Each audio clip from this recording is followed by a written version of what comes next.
The scent of orange blossoms hung heavy in the afternoon air when the Duke's horse reared at the sound of a woman's cry for help, a cry that would echo through the corridors of power, shatter the foundations of English society, and prove that sometimes the most dangerous rescues are the ones that save your own heart in the process. The golden afternoon sun filtered through the dense canopy of orange trees as Duke Lorenzo Whitfield guided his stallion through the winding paths of his estate's prized citrus grove. The air was thick with the intoxicating perfume of blossoms, a scent that had become synonymous with the prosperity and prestige of Whitfield Manor. For 3 generations, these groves had been the crown jewel of his family's holdings, producing the finest oranges in all of England and supplying the royal household with their coveted marmalade. Lorenzo rode with the easy confidence of a man born to command, his dark hair catching the dappled sunlight as he surveyed his domain. At 32, he was considered one of the most eligible bachelors in the realm, possessing not only vast wealth and an ancient title, but also the kind of striking good looks that made mothers of marriageable daughters plot elaborate schemes to capture his attention. His emerald eyes, sharp as cut glass, missed nothing as they swept across the carefully tended rows of trees, noting the health of the fruit and the progress of the harvest. The Duke of Whitfield was a man who prided himself on order, control, and the meticulous management of both his estates and his reputation.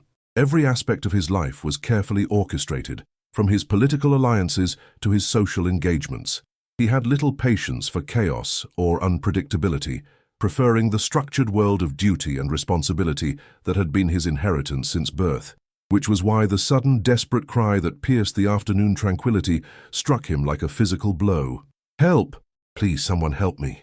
The voice was distinctly feminine, cultured despite its distress, and it came from somewhere deeper in the grove where the trees grew thicker and the shadows darker. Lorenzo's stallion, a magnificent black beast named Thunder, snorted and danced nervously at the unexpected sound, but the Duke's hands were steady on the reins as he urged the horse toward the source of the cry. "Help! I cannot reach." The voice was growing weaker, tinged with exhaustion and what sounded like genuine fear. Lorenzo's jaw tightened as he spurred Thunder into a gallop, branches whipping past his face as he navigated the narrow paths between the trees. Whatever was happening in his grove, he would not tolerate anyone being harmed on his land. He found her in a small clearing, where an ancient orange tree had grown to enormous proportions, its branches spreading wide and high above the ground. And there, impossibly, dangerously, was a young woman clinging to a branch some 15 feet above the earth, her pale blue dress torn and dirty, her dark hair tumbling loose from what had once been an elegant arrangement. Lorenzo pulled Thunder to a halt and dismounted in one fluid motion, his mind immediately assessing the situation with the tactical precision that had served him well in both business and politics. The woman was trapped, that much was clear. The branch she clung to was sturdy enough to support her weight, but the ones below had been broken, leaving her with no safe way to descend. Her arms were trembling with fatigue, and he could see that she wouldn't be able to hold on much longer. "Hold fast," he called up to her, his voice carrying the natural authority of command. "I'm coming up." The woman's head turned toward him, and for a moment their eyes met across the distance. Even from below, even in her disheveled state, Lorenzo could see that she possessed an extraordinary beauty, not the pale, delicate prettiness that was fashionable among the ton, but something richer and more compelling. Her eyes were a startling violet blue, wide with relief and gratitude as she saw her rescuer. "Thank God," she breathed, her voice barely audible. I thought no one would come." Lorenzo was already stripping off his coat and rolling up his sleeves, his mind calculating the best approach to reach her. The tree was old and strong, its bark scarred but solid, and he had climbed enough trees in his youth to know how to navigate the challenge. Without hesitation, he grasped the lowest branch and began to pull himself up, his movements sure and economical despite the formal riding clothes that were hardly suited to such activity. "What in God's name were you doing up there?" he asked as he climbed, partly to keep her talking and alert, partly because he genuinely couldn't fathom how a gently bred woman had ended up in such a predicament. There was a kitten," she said, her voice stronger now that help was near. A small orange kitten crying pitifully. It had climbed too high and couldn't get down. I thought I could reach it." Lorenzo paused in his ascent, looking up at her with a mixture of exasperation and grudging admiration. "And where is this kitten now?" A rueful laugh escaped her, musical despite her exhaustion. "Gone, I'm afraid." The ungrateful creature leaped to another tree and scampered away the moment I got close enough to help, leaving me quite thoroughly stranded. "Of course it did," Lorenzo muttered, resuming his climb. The irony was not lost on him. She had risked her safety to rescue a creature that had ultimately rescued itself, leaving her in need of saving instead. As he drew closer, he could see more details of her appearance, and what he saw only deepened the mystery.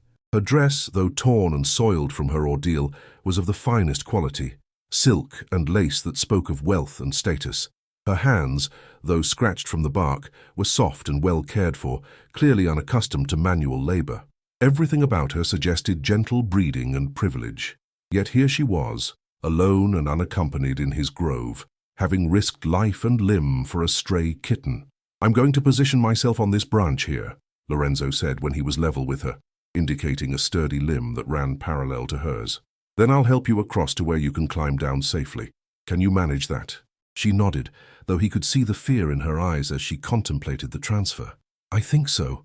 I'm not usually so helpless." "There's nothing helpless about attempting to rescue a defenseless creature," Lorenzo said firmly, settling himself securely on his chosen branch. "Foolhardy, perhaps, but not helpless." He extended his hand toward her, and she reached out to grasp it. The moment their fingers touched, Lorenzo felt an unexpected jolt of awareness, as if lightning had passed between them.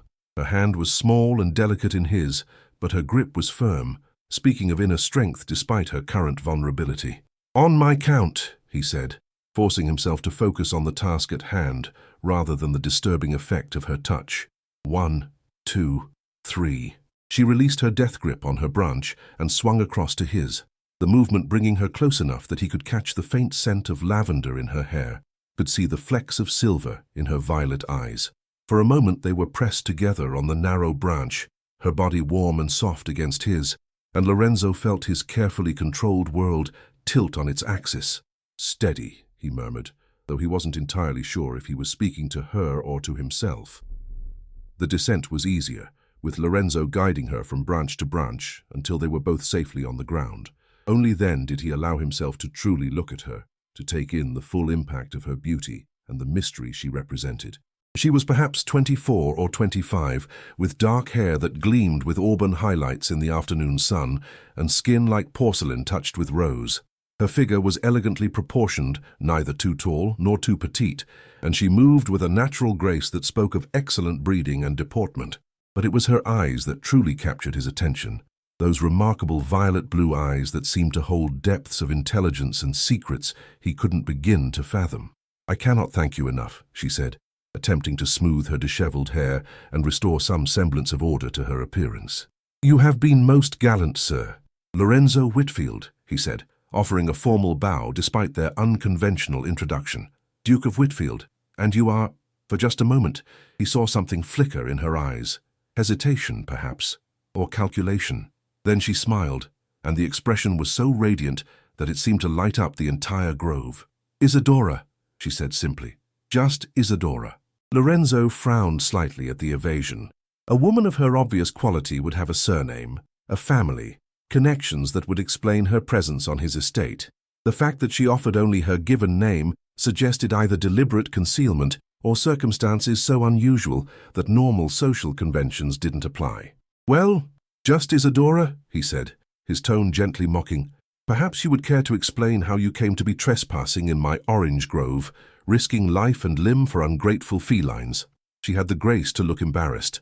"I was walking, and I heard the kitten crying. I didn't realize I was trespassing. I thought this was common land." "Common land?" Lorenzo's eyebrows rose. "This grove has been in my family for 3 generations. It's hardly common knowledge, but it's certainly not public property." "Then I owe you an apology as well as my thanks," she said, her cheeks flushing pink. "I'm not from this area, and I'm afraid I'm not familiar with the local boundaries." "Not from this area," Lorenzo repeated thoughtfully. "Then where are you from? And what brings you to Whitfield?" Again, that flicker of hesitation. "I'm visiting friends nearby. I was out for a walk when I became turned around and heard the kitten." The explanation was plausible enough, but something about her manner suggested there was more to the story than she was telling. Lorenzo found himself intrigued, despite his usual preference for straightforward dealings. There was something about this mysterious woman that called to him, something that made him want to unravel the secrets hidden behind those remarkable eyes. "Your friends must be worried about you," he said, studying her face for any telltale reaction. "You've been gone some time, I imagine, and you're hardly in a condition to present yourself in polite company." Isadora looked down at her torn and dirty dress, her scratched hands, and gave a rueful laugh. "You're quite right. I must look a fright." "On the contrary," Lorenzo said, the words escaping before he could stop them. "You look like a woman who has just performed an act of extraordinary kindness, even if it was ultimately unnecessary. There's nothing frightful about that." The compliment brought a deeper flush to her cheeks, and she looked away as if uncomfortable with his praise. "You're very kind, Your Grace." "I'm very honest," Lorenzo corrected. "There's a difference." They stood in awkward silence for a moment, neither quite sure how to proceed. The social conventions that governed interactions between strangers of their class had been thoroughly shattered by the circumstances of their meeting, leaving them in uncharted territory. "I should escort you back to your friends," Lorenzo said finally. "It's the least I can do after your adventure in my trees." "Oh no," Isadora said quickly, perhaps too quickly. "That's not necessary. I can find my way back easily enough." "I insist," Lorenzo said firmly. "A gentleman doesn't rescue a lady only to abandon her to find her own way home. Besides," he added with a slight smile, "I'm curious to meet these friends of yours who allow their guests to wander unaccompanied through unfamiliar countryside." The panic that flashed across her face was brief but unmistakable, confirming Lorenzo's suspicion that there was more to her story than she was revealing. But before he could press the matter further, she had composed herself and was shaking her head with what appeared to be genuine regret. "I'm afraid that would be quite impossible," she said. "My friends are very private people. They wouldn't appreciate unexpected visitors, even one as distinguished as yourself." "Private people," Lorenzo repeated, his tone neutral, but his mind working furiously. What kind of people would be so reclusive that they wouldn't welcome the Duke of Whitfield? And what kind of woman would be staying with such people? "Yes," Isadora said, meeting his gaze steadily despite the obvious discomfort of the conversation. "I hope you understand." Lorenzo didn't understand at all, but he was gentleman enough not to press a lady who clearly didn't wish to elaborate. Instead, he nodded graciously and stepped back, though every instinct told him he was making a mistake in letting her go. "Of course," he said, "but I cannot in good conscience allow you to walk back alone, especially in your current state. At least allow me to provide you with transportation." "That's very thoughtful, but—" "I insist," Lorenzo said, his tone brooking no argument. "My carriage can take you wherever you need to go, and my driver is the soul of discretion. Your privacy will be completely protected."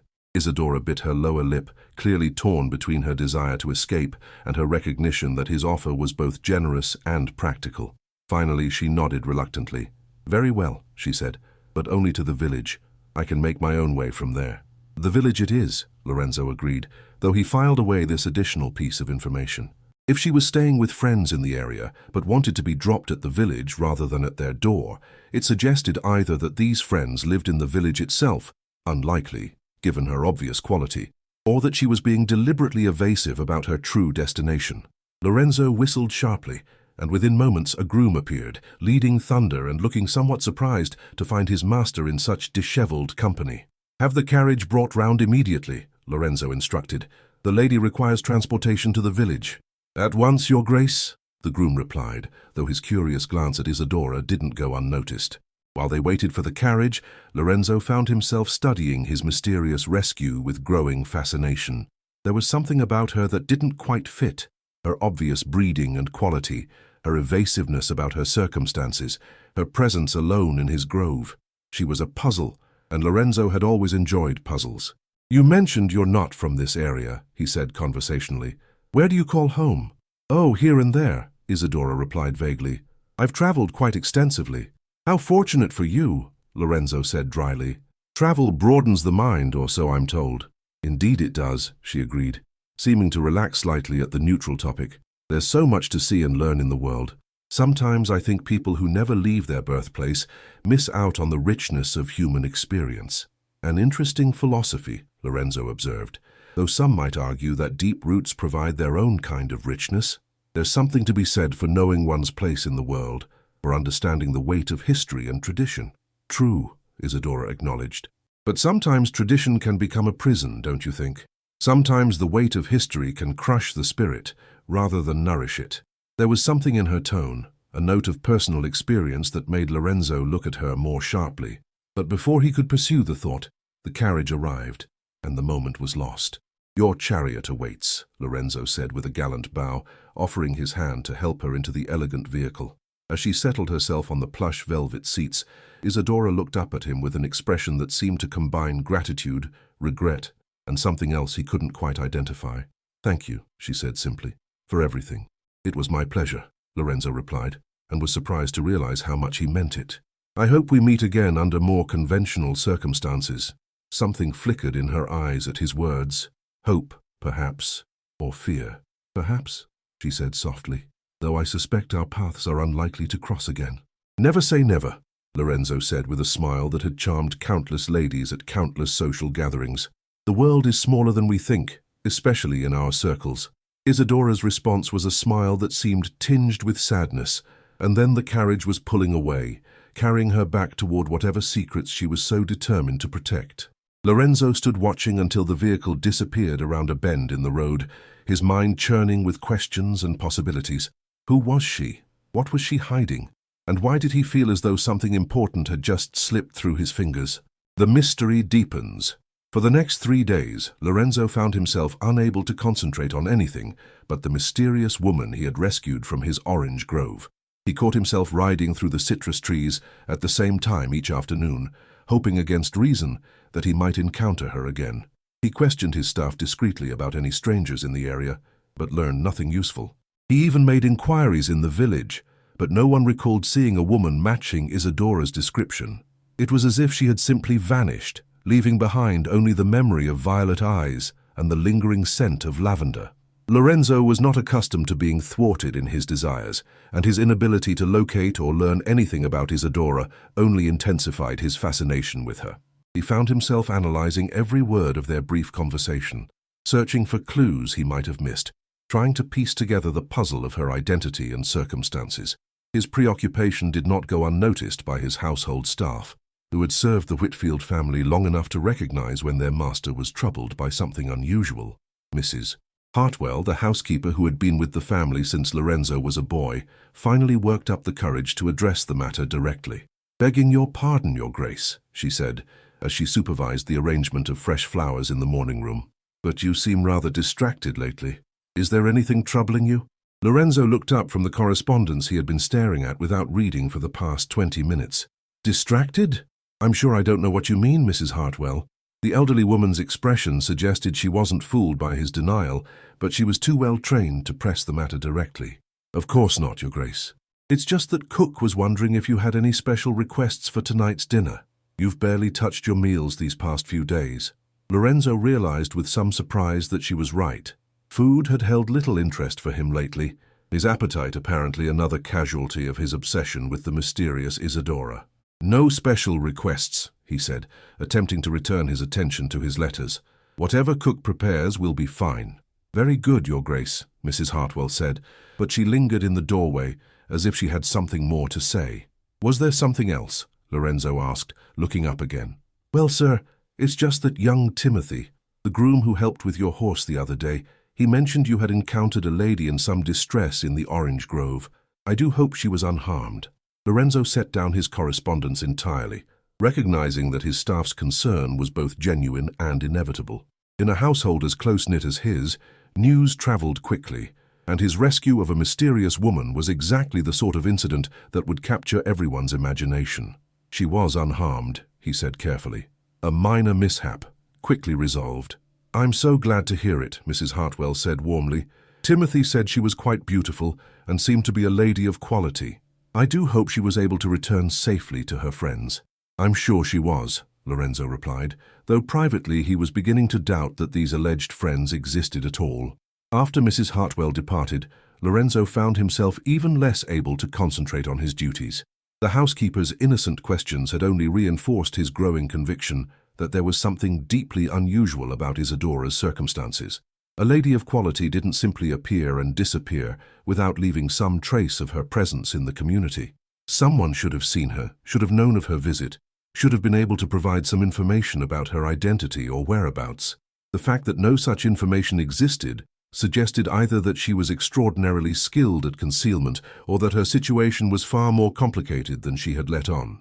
Lorenzo was still pondering these questions when his butler announced the arrival of an unexpected visitor. "Lord Pemberton to see you, Your Grace," the man intoned with the perfect neutrality that marked an excellent servant. Lorenzo frowned slightly. Charles Pemberton was a pleasant enough fellow, but they moved in different circles and rarely had occasion to meet socially. What could possibly bring him to Whitfield Manor unannounced? "Show him in," Lorenzo said, rising to greet his unexpected guest.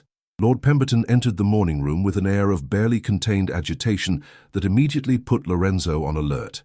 The man was normally the picture of calm respectability, but today his usually immaculate appearance was slightly disheveled, and his face bore the expression of someone wrestling with a serious problem. "Whitfield," Pemberton said, accepting Lorenzo's offered handshake with obvious distraction. "Thank you for seeing me without notice. I hope you'll forgive the intrusion, but I find myself in rather desperate need of assistance." "Of course," Lorenzo replied, gesturing for his guest to take a seat. "What can I do for you?" Pemberton sat heavily in the offered chair, running a hand through his graying hair in a gesture that spoke of deep worry. "It's my niece," he said, without preamble. "She's gone missing." Lorenzo felt a strange prickle of premonition, though he couldn't have said why. "Missing? When? What are the circumstances?" 3 days ago, Pemberton said, his voice tight with strain. "She was staying with us. Had been for the past month, actually, and she simply vanished. Left her room sometime during the night, took nothing with her except the clothes she was wearing. No note, no explanation, nothing." "Have you contacted the authorities?" Lorenzo asked, though his mind was already racing ahead to possibilities he didn't want to consider. "Not yet," Pemberton admitted. "The situation is complicated. My niece has had some difficulties in recent years, and we were hoping to resolve this matter quietly within the family. But it's been 3 days now, and we're beginning to fear the worst." "What sort of difficulties?" Lorenzo asked carefully. Pemberton's expression grew even more troubled.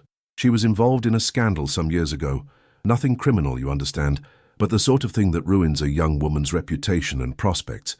She's been living rather unconventionally since then. We had hoped to help her re-establish herself in society, but she seemed resistant to our efforts."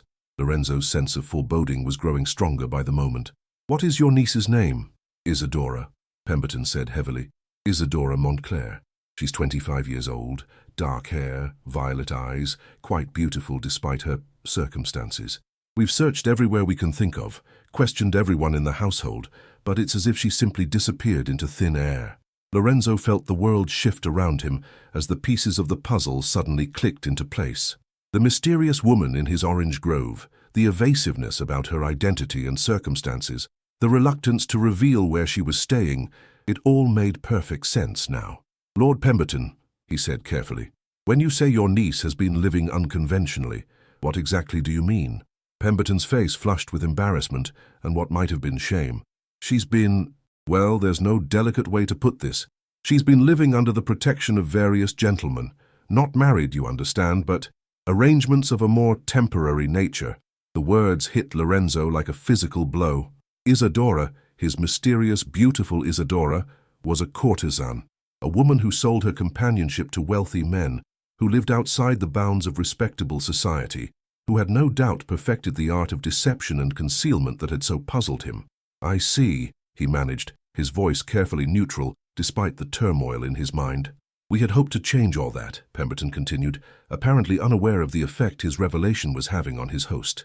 "My wife and I thought that with proper guidance and support, Isadora might be able to return to respectable society.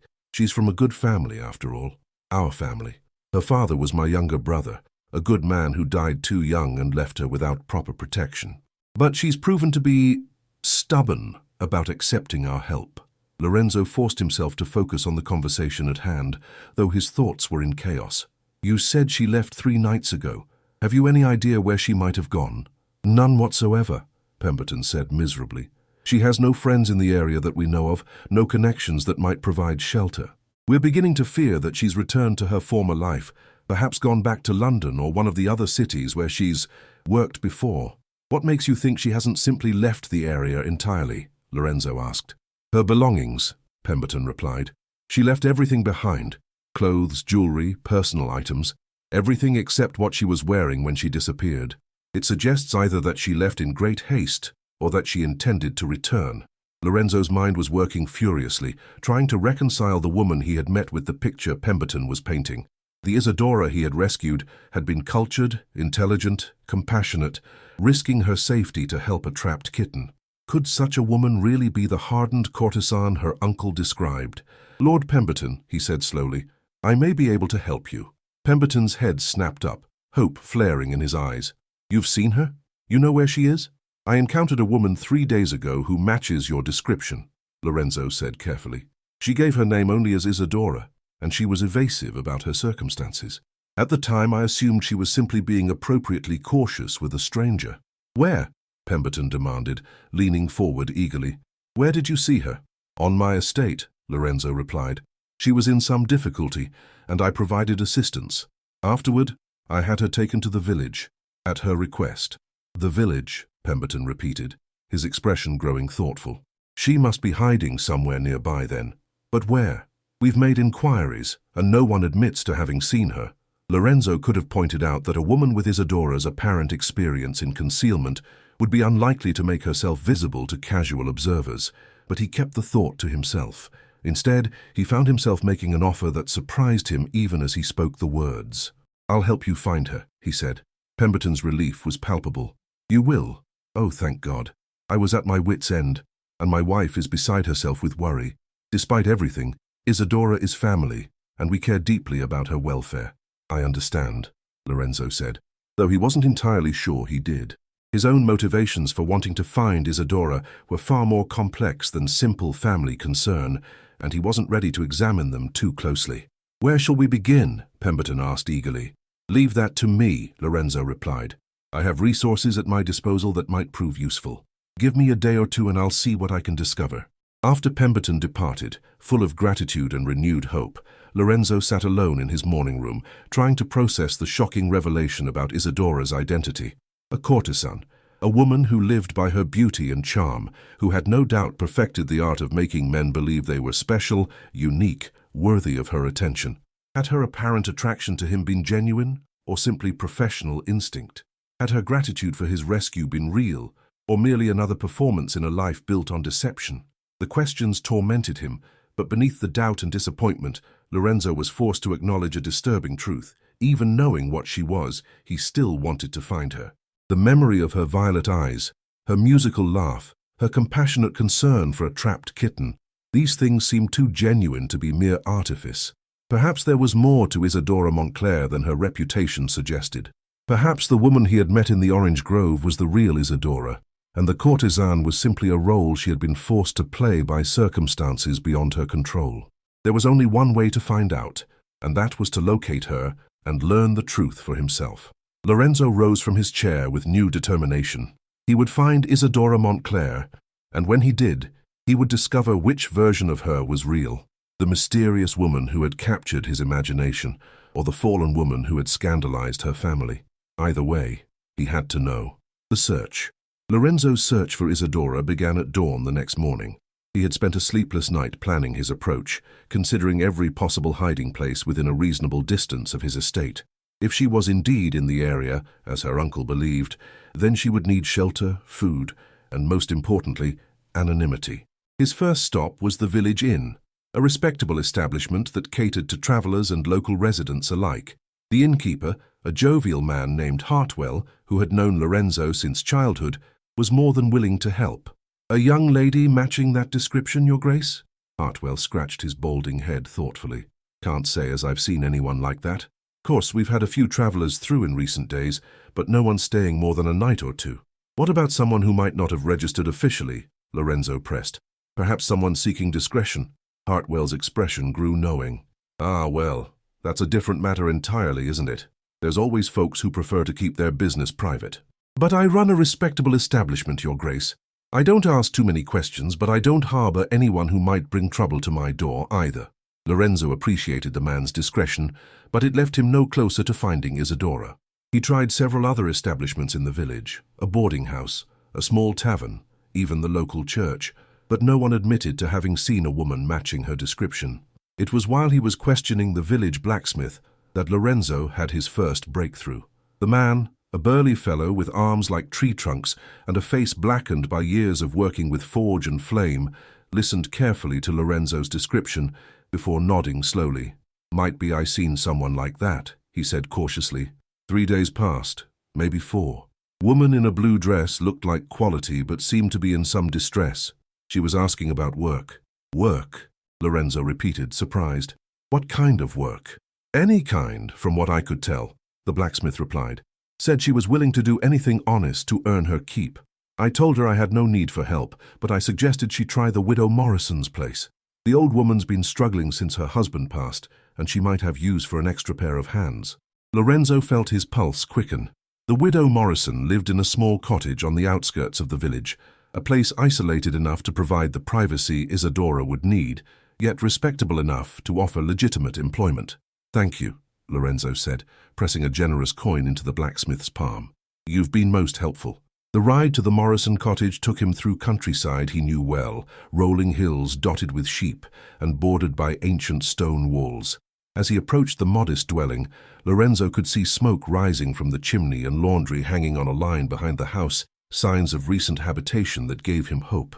He dismounted and approached the front door, his heart beating faster than he cared to admit. After 3 days of searching and wondering, he was finally going to get answers to the questions that had been tormenting him. The woman who answered his knock was elderly and bent, with silver hair pulled back in a severe bun and sharp blue eyes that missed nothing. She looked up at Lorenzo with a mixture of curiosity and wariness, clearly recognizing his quality but uncertain about his intentions. "Your Grace," she said, offering a respectful curtsy. "This is an unexpected honor. How may I help you?" "Mrs. Morrison," Lorenzo replied with a polite bow. "I'm looking for someone, and I was told you might be able to help me. A young woman, dark hair, violet eyes, who might have come to you seeking employment several days ago." The change in the widow's expression was immediate and telling. Her wariness deepened, and she stepped back slightly, as if preparing to close the door. "I'm afraid I don't know what you're talking about, Your Grace," she said firmly. "I haven't hired anyone recently." Lorenzo could see the lie in her eyes, but he also recognized the protective instinct behind it. Whatever Isadora had told this woman, it had been enough to earn her loyalty and discretion. "Mrs. Morrison," he said gently, "I'm not here to cause trouble for anyone. The young woman I'm seeking is the niece of Lord Pemberton, and her family is very worried about her welfare. I simply want to ensure that she's safe." The widow's expression softened slightly, but her resolve remained firm. "Even if I knew anything about such a person, Your Grace, which I'm not saying I do, I wouldn't feel right discussing it without her permission. A woman has a right to her privacy, especially if she's seeking refuge from difficult circumstances." Lorenzo admired the woman's loyalty, even as it frustrated his search. "I understand your position, Mrs. Morrison, and I respect your discretion. But please understand that I mean no harm to anyone. I simply want to speak with her." "And why would a duke want to speak with a woman in hiding?" Mrs. Morrison asked shrewdly. "Begging your pardon, Your Grace, but it seems to me that when powerful men come looking for vulnerable women, it's rarely for the woman's benefit." The accusation stung, partly because Lorenzo couldn't entirely deny its validity. His interest in Isadora was far from purely altruistic, and Mrs. Morrison was wise enough to recognize that fact. "You're right to be cautious," he admitted, "but I give you my word as a gentleman that I mean her no harm. Quite the opposite, in fact." Mrs. Morrison studied his face for a long moment, as if trying to read his true intentions. Finally, she sighed and stepped back from the door. "I suppose you'd better come in," she said reluctantly, "though I'm not promising anything, mind you." Lorenzo followed her into the small but tidy cottage, noting the signs of recent feminine occupation: a teacup on the table, a book left open on the windowsill, a shawl draped over the back of a chair. Isadora had definitely been here, and recently. "She's not here now," Mrs. Morrison said, as if reading his thoughts. "Gone out for a walk," she said. "Likes to walk in the afternoons, especially when the weather's fine." "How long has she been staying with you?" Lorenzo asked. 3 days, the widow replied. "Came to my door looking like she'd been through a storm, poor thing. Said she needed work and a place to stay, and she was willing to earn her keep. I've been managing on my own since my husband passed, but I'll admit it's been a struggle. Having an extra pair of hands has been a blessing, What kind of work has she been doing? Lorenzo asked, curious about how a woman of Isadora's apparent background was adapting to such humble circumstances. Everything, Mrs. Morrison said with obvious approval. Cleaning, cooking, mending, tending the garden. Works harder than many women half her age and never complains about anything. She's been a godsend, truly. Lorenzo found himself oddly pleased by this account of Isadora's industry and adaptability. It suggested that whatever her past might hold, she was capable of honest work and genuine effort. Has she told you anything about her circumstances? He asked carefully. Her family, her background? Mrs. Morrison's expression grew guarded again.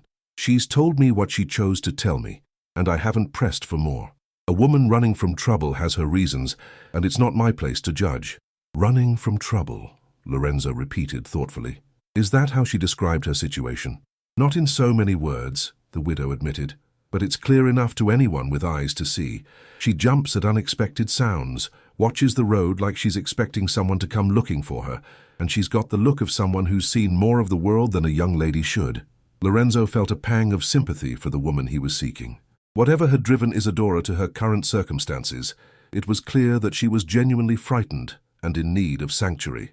Mrs. Morrison, he said quietly, I want you to know that I'm not here to drag her back to anything she's trying to escape. I simply want to talk to her, to understand her situation better. Perhaps I can help. The widow studied him again with those sharp blue eyes. And what makes you think she'd want your help, Your Grace? In my experience, when men of your station offer to help women like her, there's usually a price attached. Lorenzo couldn't deny the truth of her observation, but he also couldn't explain the complex emotions that drove his search for Isadora without revealing more than he was prepared to share. Perhaps, he said finally, you could simply tell her that I was here and that I'd like to speak with her if she's willing. Let her make the choice. Mrs. Morrison considered this for a long moment, then nodded slowly. I suppose that's fair enough. But I'll warn you, Your Grace. If you do anything to hurt that girl, you'll answer to me. Duke or no Duke. Lorenzo found himself smiling at the elderly woman's fierce protectiveness. I wouldn't expect anything less, Mrs. Morrison. You're a good woman to take her in. She's earned her place here, the widow replied firmly. Whatever she might have been before, she's been nothing but honest and hard-working since she arrived. That's all I need to know. Lorenzo left the cottage with mixed feelings. He was relieved to know that Isadora was safe and apparently well, but he was also troubled by the picture that was emerging of a woman in genuine distress, seeking refuge from circumstances he didn't fully understand.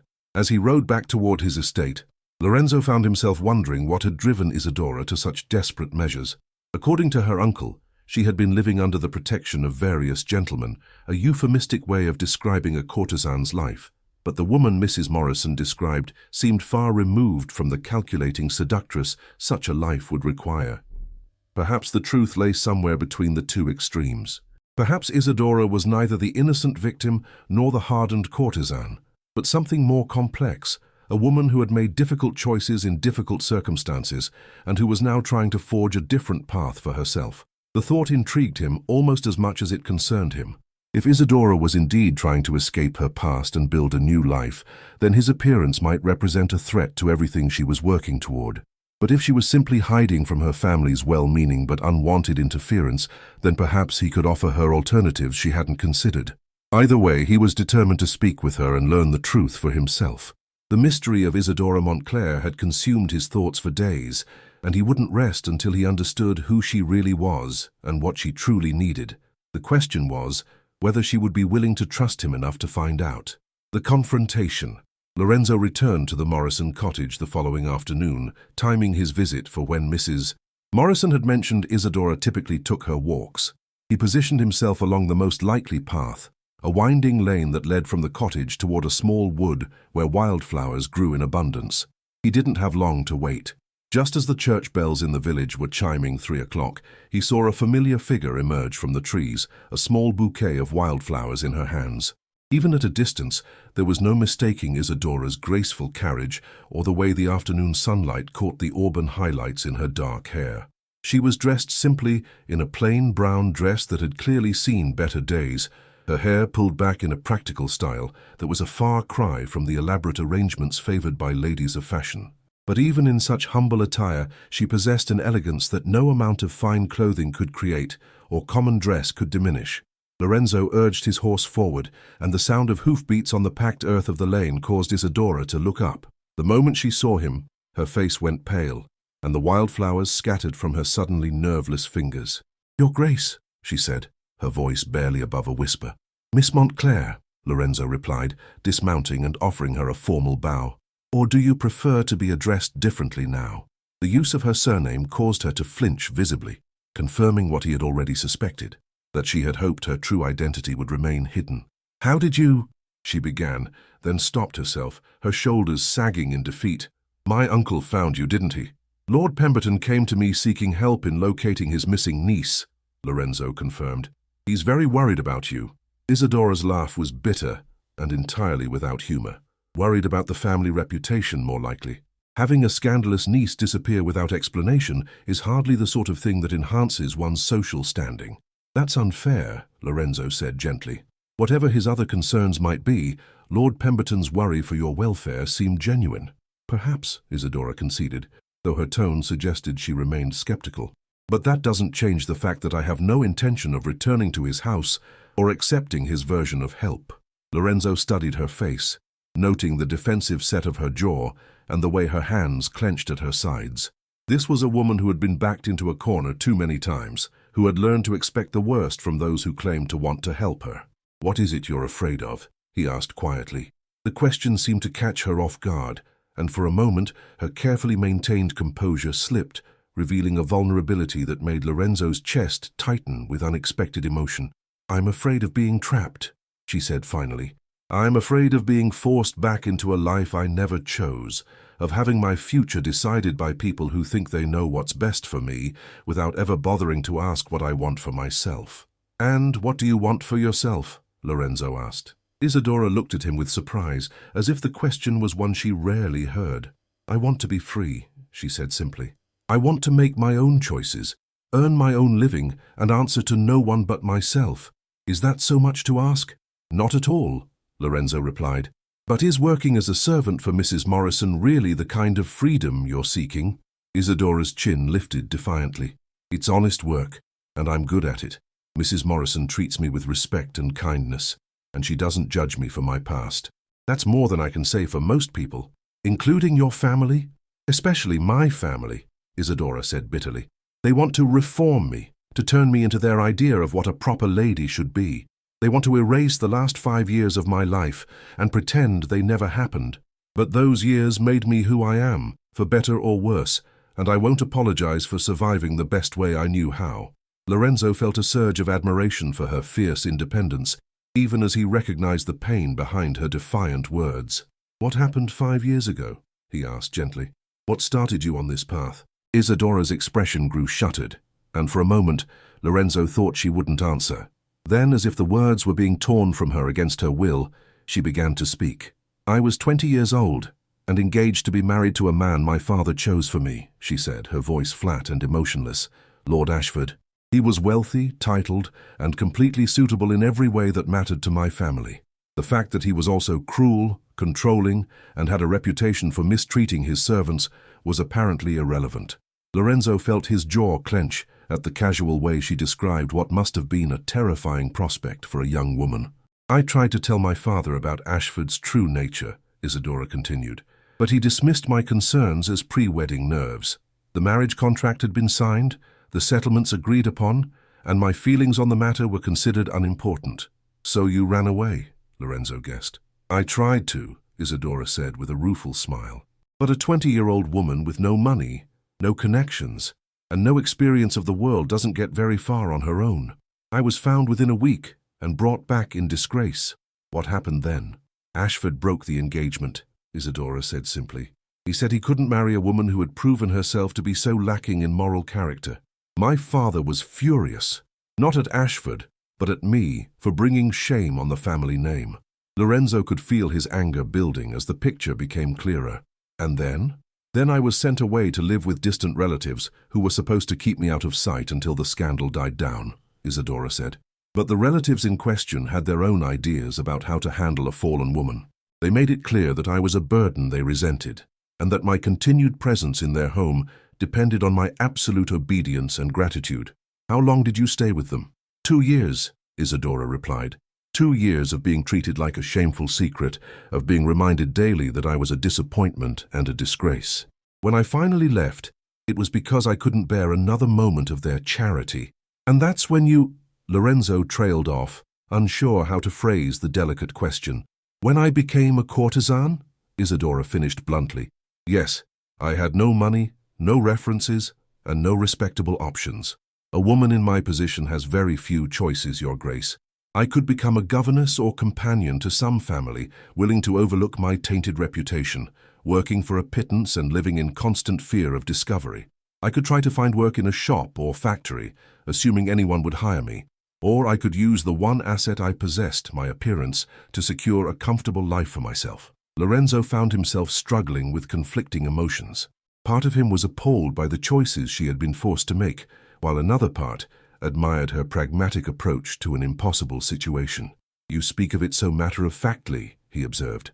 Because that's what it was, Isadora replied. A business arrangement, nothing more. I provided companionship and other services to gentlemen who could afford to pay for discretion and quality. In return, I lived comfortably and independently. It wasn't the life I had dreamed of as a girl, but it was my choice, and that mattered more than you might think. And now? Lorenzo asked. What changed? Isadora was quiet for a long moment, her gaze fixed on the scattered wildflowers at her feet. I grew tired, she said finally. Tired of the pretense, tired of the loneliness, tired of living a life that felt more like an elaborate performance than anything real. When my uncle contacted me and offered to help me return to respectable society, I thought perhaps it was time to try a different path. But you changed your mind. I realized that his version of respectability was just another kind of prison, Isadora said. He wanted to find me a husband, some minor gentleman who would be willing to overlook my past in exchange for a generous dowry. I would go from being one man's mistress to another man's wife, with no more freedom or autonomy than I had before. Lorenzo could understand her reluctance, but he also recognized the limited options available to a woman in her position. What alternative do you see? He asked. This, Isadora said, gesturing toward the cottage visible in the distance. Honest work, simple living, and the freedom to make my own choices. It may not be glamorous, but it's real, and it's mine. Lorenzo admired her determination, but he also saw the flaws in her plan. And what happens when Mrs. Morrison no longer needs your help? Or when someone recognizes you and your past becomes known? You can't hide forever, Isadora. The use of her given name caused her to look up sharply, and Lorenzo saw something flicker in her violet eyes. Surprise, perhaps, or a recognition of the intimacy the gesture implied. Perhaps not, she said quietly, but I can try. It's better than the alternatives. What if there were other alternatives? Lorenzo asked, the words escaping before he had fully considered their implications. What if you didn't have to choose between hiding and returning to a life you don't want? Isadora's expression grew wary. What are you suggesting? Lorenzo realized he was standing at a crossroads, about to make an offer that would change both their lives irrevocably. But looking at this remarkable woman, brave enough to risk everything for her independence, strong enough to survive circumstances that would have broken many others, and beautiful enough to haunt his dreams, he found that the choice was easier than he had expected. Marry me, he said simply. The words hung in the air between them like a challenge, and Lorenzo watched as shock, disbelief, and something that might have been hope chased across Isadora's expressive features. Marry you, she repeated, her voice barely audible. You can't be serious. I've never been more serious about anything in my life, Lorenzo replied, stepping closer to her. Marry me, Isadora. Not because you have no other choice, but because I believe we could build something real together. You don't know me, she protested, though Lorenzo noticed she didn't immediately refuse. You don't know what I've done, what I've been. I know that you risked your safety to save a kitten, Lorenzo said firmly. I know that you've worked honestly and without complaint for a woman who needed help. I know that you've survived circumstances that would have destroyed someone weaker, and that you've done it with your integrity intact. That's enough for me. Isadora stared at him as if he had taken leave of his senses. You're a duke, she said finally. You could marry anyone, a duke's daughter, an earl's sister, some beautiful young woman with an impeccable reputation and a fortune to match. Why would you want to marry a fallen woman with nothing to offer but scandal and shame? Lorenzo reached out and gently took her hands in his. noting how they trembled despite her attempt to appear composed. "Because those beautiful young women with impeccable reputations have never made me feel the way you do," he said quietly. "Because in the space of a single afternoon, you managed to capture my imagination in a way that years of perfectly orchestrated social encounters never could. Because when I look at you, I see not a fallen woman, but a survivor, someone who has faced the worst that life can offer and emerged stronger for it." Tears gathered in Isadora's violet eyes, though she blinked them back with obvious effort. "You don't understand what you're asking," she whispered. "The scandal alone would destroy your reputation. Society would never accept me as your duchess." "Society will accept what I tell them to accept," Lorenzo said with quiet confidence. "I am not without influence, Isadora, and anyone who chooses to make an issue of my wife's past will find themselves very much persona non grata in circles that matter." "Your wife," Isadora repeated wonderingly, as if testing the words. "You truly mean it, don't you?" "I do," Lorenzo confirmed. "But I want you to understand something. This isn't charity and it isn't pity. I'm not offering to marry you because I feel sorry for you or because I want to rescue you from your circumstances. I'm asking you to marry me because I believe you're exactly the kind of woman I want to spend my life with." "What kind of woman is that?" Isadora asked, her voice barely audible. "Intelligent," Lorenzo said without hesitation. "Brave, compassionate, independent enough to challenge me when I need challenging, and strong enough to stand beside me as an equal partner rather than a decorative accessory." Isadora pulled her hands free from his and turned away, walking a few steps toward the edge of the lane where wildflowers grew in profusion along the stone wall. Lorenzo watched her struggle with his proposal, understanding that for a woman who had learned to trust no one but herself, accepting help, even in the form of marriage, would require a leap of faith that might be beyond her capacity. "You say you want an equal partner," she said finally, not turning to face him. "But how can we be equals when you hold all the power? You're a duke with vast wealth and influence. I'm a woman with a ruined reputation and no resources of my own. In the eyes of the law, marriage would make me your property, subject to your will in all things." Lorenzo had expected this objection, and he had an answer ready. "Then we'll change that," he said simply. "I'll have my solicitors draw up documents that protect your independence and ensure your security. You'll have your own income, your own property, your own legal standing. Our marriage will be a partnership in truth, not just in name." Isadora turned to look at him then, her expression a mixture of hope and skepticism. "You would do that? Give up the traditional rights of a husband?" "Those traditional rights are based on the assumption that women are incapable of managing their own affairs," Lorenzo replied. "Since I've seen ample evidence of your capability, I see no reason to cling to outdated legal conventions." "And if I prove to be a disappointment?" Isadora asked. "If the reality of being married to a former courtesan turns out to be more difficult than you anticipated, what then?" Lorenzo stepped closer to her, close enough to see the flecks of silver in her violet eyes and catch the faint scent of lavender that seemed to cling to her hair. "Then we'll face those difficulties together," he said firmly. "Marriage is a risk for anyone, Isadora. The difference is that most people enter into it based on social expectations and financial considerations. We would be choosing each other based on something far more substantial." "And what is that?" she asked. "Mutual respect," Lorenzo said. "Genuine attraction. The belief that we can build something meaningful together." Isadora was quiet for a long moment, her gaze searching his face as if trying to read his true intentions. "You said you believe we could build something real together," she said finally. "What did you mean by that?" Lorenzo considered his words carefully, knowing that his answer might determine whether she accepted or rejected his proposal. "I meant a marriage based on honesty rather than pretense," he said. "A partnership where both people are free to be themselves, rather than playing roles designed to please society. A relationship where love can grow naturally from mutual understanding and respect." "Love," Isadora repeated softly. "You think we could love each other?" "I think we're already halfway there," Lorenzo said honestly. "I haven't been able to stop thinking about you since the moment we met. Not just because of your beauty, though you are undeniably beautiful, but because of who you are.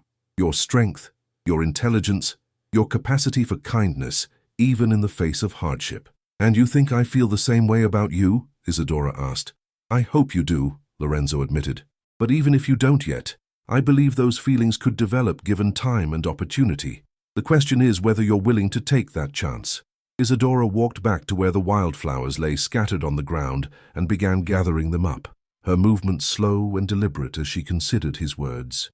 Lorenzo watched her in silence, understanding that this was a decision she had to make for herself, without pressure or coercion from him. "If I were to accept your proposal," she said finally, still not looking at him, "what would you expect from me? What kind of wife would you want me to be?" "Yourself," Lorenzo said immediately. "I don't want you to change or pretend to be someone you're not. I want the woman who was brave enough to climb a tree to save a kitten, who was strong enough to survive 5 years of impossible circumstances, who was independent enough to choose honest work over comfortable dependence.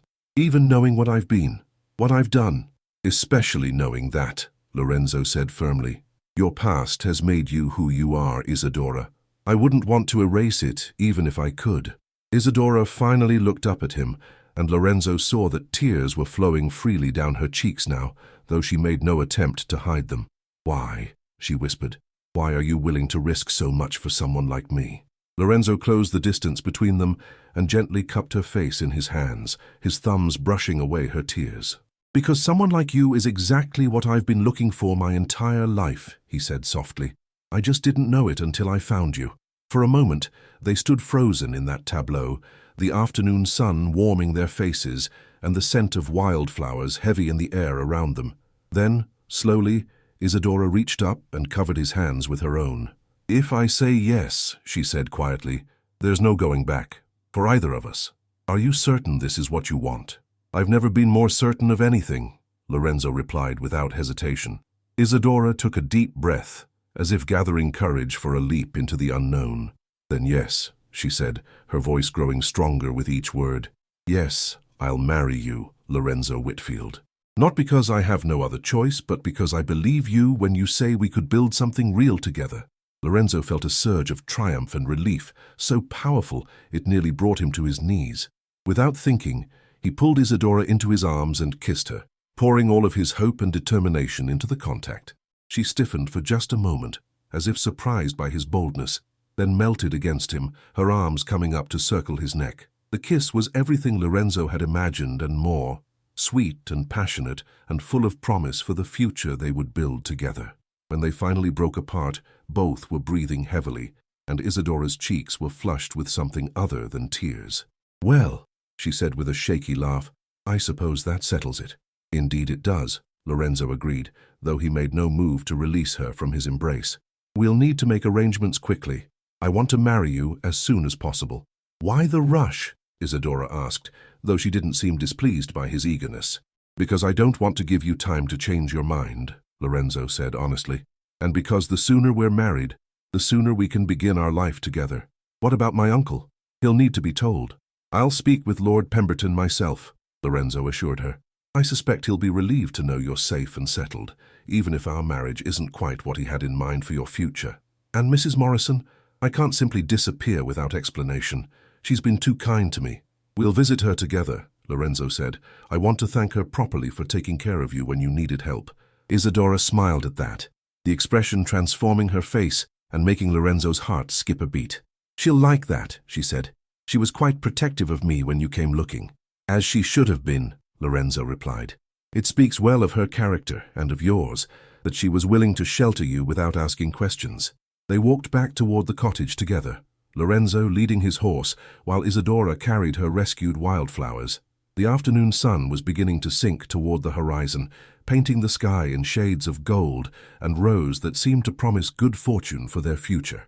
"Lorenzo," Isadora said as they approached Mrs. Morrison's gate, "there's something I need you to understand." "What's that?" "I'm not the same woman I was 5 years ago," she said seriously. "The experiences I've had, the choices I've made, they've changed me in ways that can't be undone. I'm not innocent, and I'm not naive, and I won't pretend to be either of those things to make our marriage more palatable to society." "Good," Lorenzo said firmly. "Innocence is overrated, and naivety is a luxury you couldn't afford. I want to marry the woman you are now, not some idealized version of who you might have been under different circumstances." Isadora stopped walking and turned to face him fully. "You really mean that, don't you?" "Every word," Lorenzo confirmed. "Isadora, you are the most remarkable woman I've ever met. Your strength, your resilience, Your refusal to be broken by circumstances that would have destroyed someone weaker. These are the qualities that drew me to you. I wouldn't change anything about you. Even my past as a courtesan. Even that, Lorenzo said without hesitation. It's part of what made you who you are, and who you are is exactly who I want to marry. Isadora reached up and touched his face gently, her expression soft with wonder. I never thought I would find someone who could accept all of me, she said quietly. I had resigned myself to a life of hiding, of pretending to be someone I wasn't. You'll never have to hide again, Lorenzo promised. Not from me, not from society, not from anyone.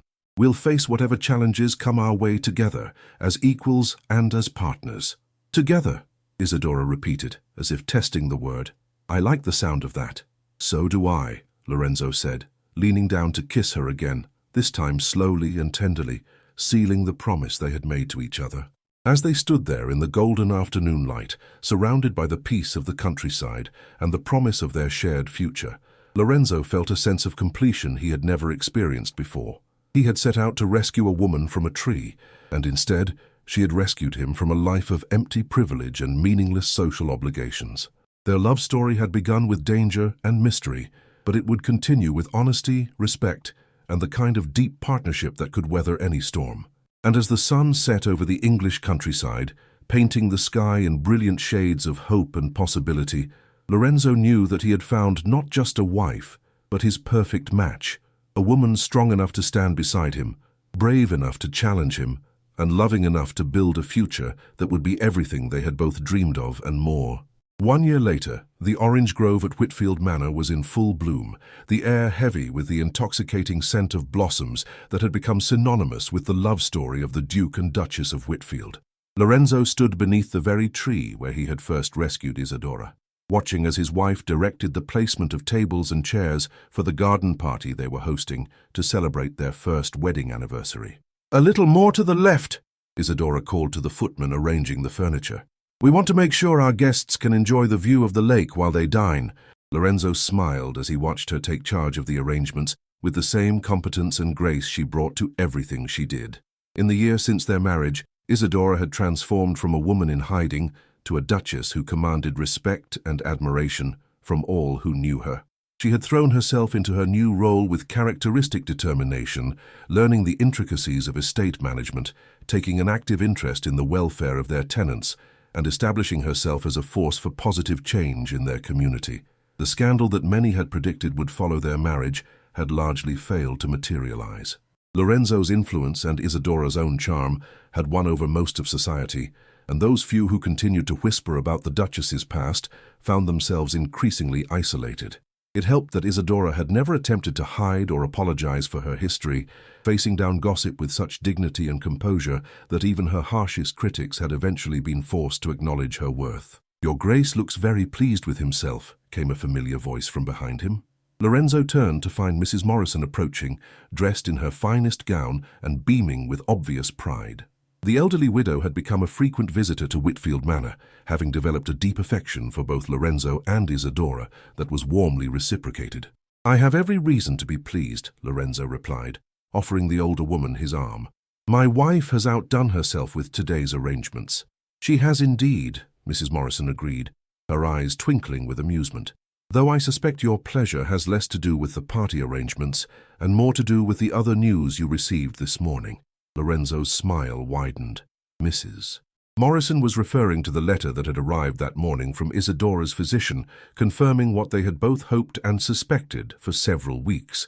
The Duchess of Whitfield was expecting their first child. "You're very perceptive," Lorenzo said, "though I'm not sure how you knew." "The way you've been looking at your wife all morning," Mrs. Morrison said with a knowing chuckle. "Like a man who's just been given the greatest gift in the world." "Because I have been," Lorenzo said simply. As if sensing their conversation, Isadora looked up from her supervision of the party preparations and caught Lorenzo's eye. The smile she gave him was radiant with happiness and the secret they shared, and Lorenzo felt his heart swell with love and gratitude for the remarkable woman who had become his partner in all things.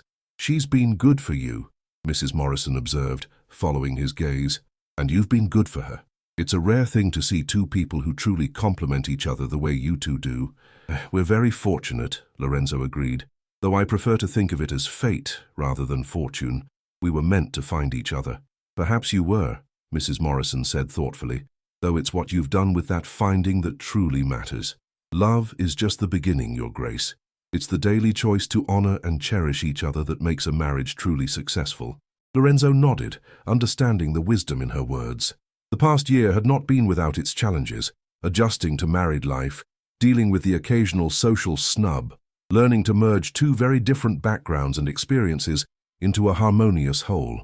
But through it all, he and Isadora had faced every obstacle together, their bond growing stronger with each test they overcame. "Lorenzo," Isadora called, approaching them with a warm smile for Mrs. Morrison. "Everything is ready. Our guests should begin arriving soon." "Excellent," Lorenzo said, taking her hand and bringing it to his lips for a gentle kiss. "You've created something beautiful here." "We've created something beautiful," Isadora corrected, her eyes sparkling with love and mischief, "just as we always do."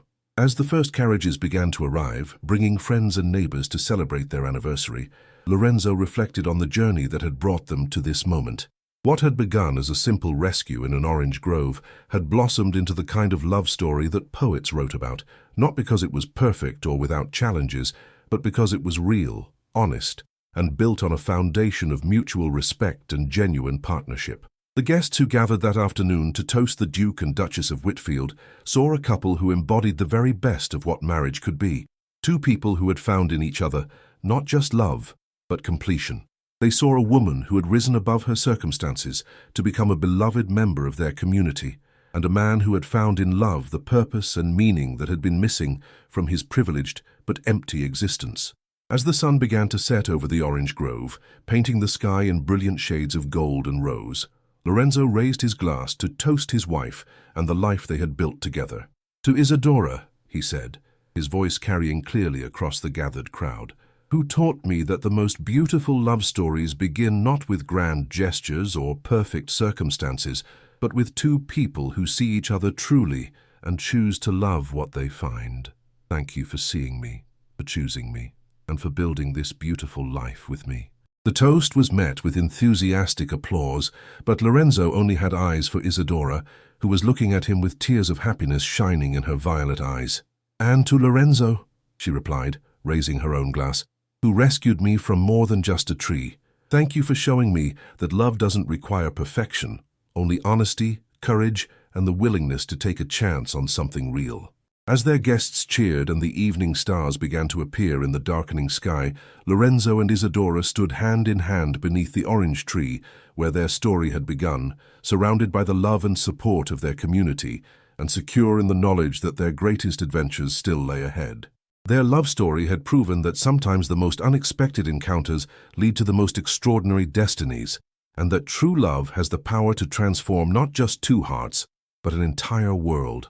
In the scent of orange blossoms and the warmth of shared laughter, in the promise of new life and the comfort of deep partnership, the Duke and Duchess of Whitfield had found their happily ever after, not as an ending, but as a beautiful beginning to a lifetime of love, growth, and shared dreams. Their love story became a testament to the transformative power of seeing beyond surface appearances to recognize the true worth of another soul. Lorenzo and Isadora proved that love at its finest doesn't seek to change or fix, but to accept, celebrate, and nurture what already exists. Their union showed that the strongest marriages are built not on social convenience or material advantage, but on mutual respect, genuine partnership, and the courage to choose love over convention. In finding each other, they discovered that sometimes the greatest rescues are the ones that save not just a life, but a heart, and that the most beautiful love stories are written not by perfect people, but by two imperfect souls who choose to create something perfect together.